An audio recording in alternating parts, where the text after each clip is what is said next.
Ողջույն։ Հայաստանին դիմադիր հիմնական ուժերը ի վերջո պատերազմի ավարտից ու խայտառակ կապիտուլյացիոն պայմանագրից 23 օր անց կայացրին որոշում հետ պատերազմական Հայաստանի համար անցումային կառավարության ղեկավարի վարչապետի տեխնացուի անունը հայտնելու մասով։ Ընդդիմությունը կարողացավ վերկանգնել կուսակցական շահերից եւ ստեղծել վերկուսակցական մարմին հայրենիքի փրկության շարժում։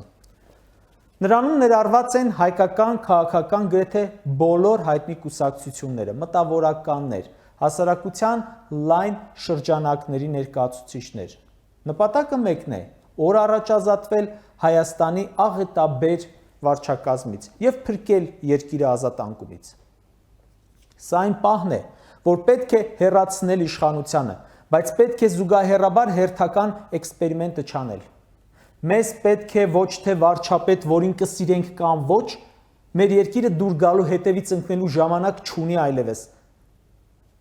Մենք պետք է ունենանք ղեկավար, որը կբերի երկար սպասված կայունությունը, ինչը քանդվել է 2.5 տարի ամեն օր։ Պետք է ունենանք վարչապետ, որը կարող է բանակցել միջազգային հարթակներում եւ անգամ թշնամու հետ։ Մենք ունեցել ենք քանդված տնտեսություն, քանդված երկիր, մարդկային քանդված կապեր ու հարաբերություններ։ Մենք պարտվել ենք ու հիմա նա պետք է առաջնահերթություններից սկսի, կարճ ժամանակում կարողանա հիմնական հարցերը լուծել։ Դրանք մեկը չեն, 10 չեն, հարյուրավոր են։ Պետք է փորձառու, հաստատակամ գործիչ, լուրջ մարդ։ Ընտրությունը կանգ է առել Վազգեն Մանուկյանի վրա։ Ով է Վազգեն Մանուկյանը։ Նա Ղարաբաղյան շարժման ակունքներում է կանգնած։ Այն շարժման, որի արդյունքում Արցախն անկախացավ։ Վազգեն Մանուկյանը Հայաստանի 3-րդ հանրապետության առաջին վարչապետն է։ 1990 թվականին Հայաստանի համար ծանր ժամանակաշրջանում նա դարձավ վարչապետ։ Հիշենք, ԽՍՀՄ փլուզվում էր, տնտեսական կապերը նույնպես, պետական ինստիտուտները քանդվում էին, Հայաստանում նոր տնտեսական համակարգ էր ստեղծվում։ Հայաստանը հայտնվում էր շրջափակման մեջ, կար նաև 88-ից առաջացած աղետի գոտի, կային փախստականներ, էներգետիկ խնդիրներ կային, կապի խնդիրներ կար։ Ու նա կարողացավ այդ պահի համար կարևոր խնդիրներին լուծում տալ։ 1991 թվականի սեպտեմբերի 26-ին անկախության հանրաքվեից 5 օր անց Վազգեն Մանուկյանը հրաժարական տվեց։ Կային հակասություններ Լևոն Տեր-Պետրոսյանի ու նրա թիմի հետ։ Վազգեն Մանուկյանը 92 թվականին դարձավ պաշտպանության նախարար ու նրա օրոք ձևավորվեց կանոնավոր հայկական բանակը, փոխվեց պատերազմի ընթացքը, օր-օրի հաղթանակներ էինք գրանցում պատերազմում, ազատագրեց տարածքներ,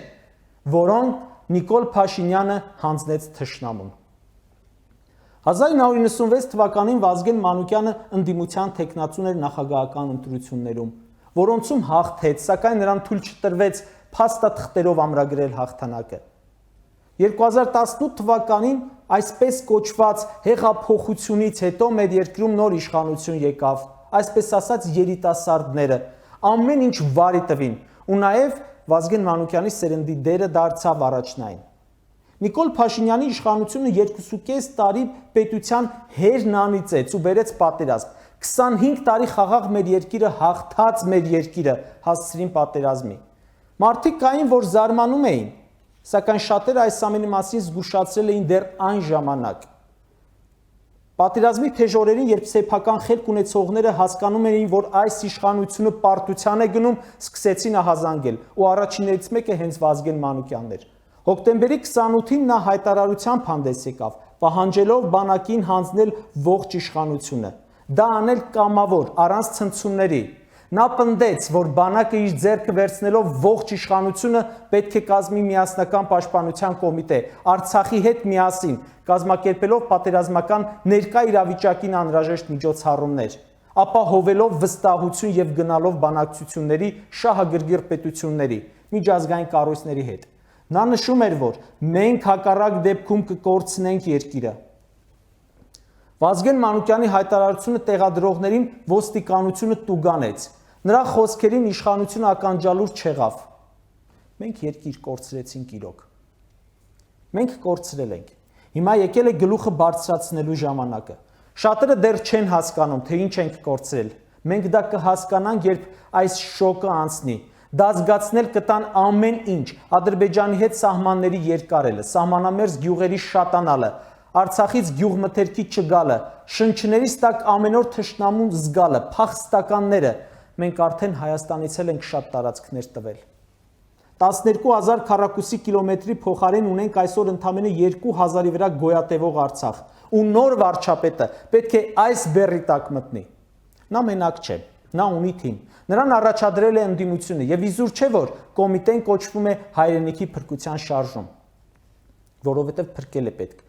Նա Նիկոլ Փաշինյանը չէ, որ գնացքի պես պետք է քաշի իր հետևից կծված իմ քայլական վագոնները, ոչ, այստեղ կան մեծ թվով առողջ ուժեր, որոնց ամեն մեկը մի բանով օգնելու են։ Կշերքի նժարին հայրենիքն է։ Մեզ պետք են կտրուկ քայլեր, թռի վռի ժամանակները անցան, ունեցածը քանդելու ժամանակներն անցան, մենք իրավունք չունենք այլևս ունենալ թեկուզ մեկ падգամավոր, որը չի հասկանում, թե ինքը որտեղ է ու ինչով է զբաղվելու, գոնե մեկ նման նախարար պետք է չունենանք։ Վազգեն Մանուկյանի տեխնացությունը կարծես ընդունելի է նաև մեր ռազմավարական գործընկերոջ, այսօր արդեն Արցախի անվտանգության երաշխավոր Ռուսաստանի Դաշնության համար։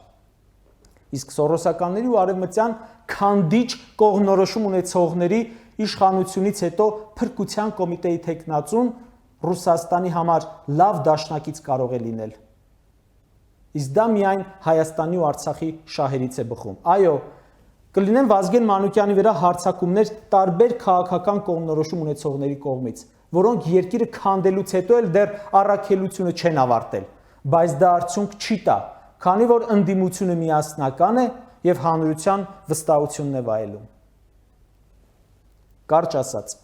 Վազգեն Մանուկյանին մեծ ու տաժանակիր գործ է սպասվում։ Նա պետք է այս թույնը, ատելությունը վերացնի, պառակտումը վերացնի։ Մենք հայրենիք ենք կորցրել ու Վազգեն Մանուկյանին լուրջ աշխատանք է սպասվում։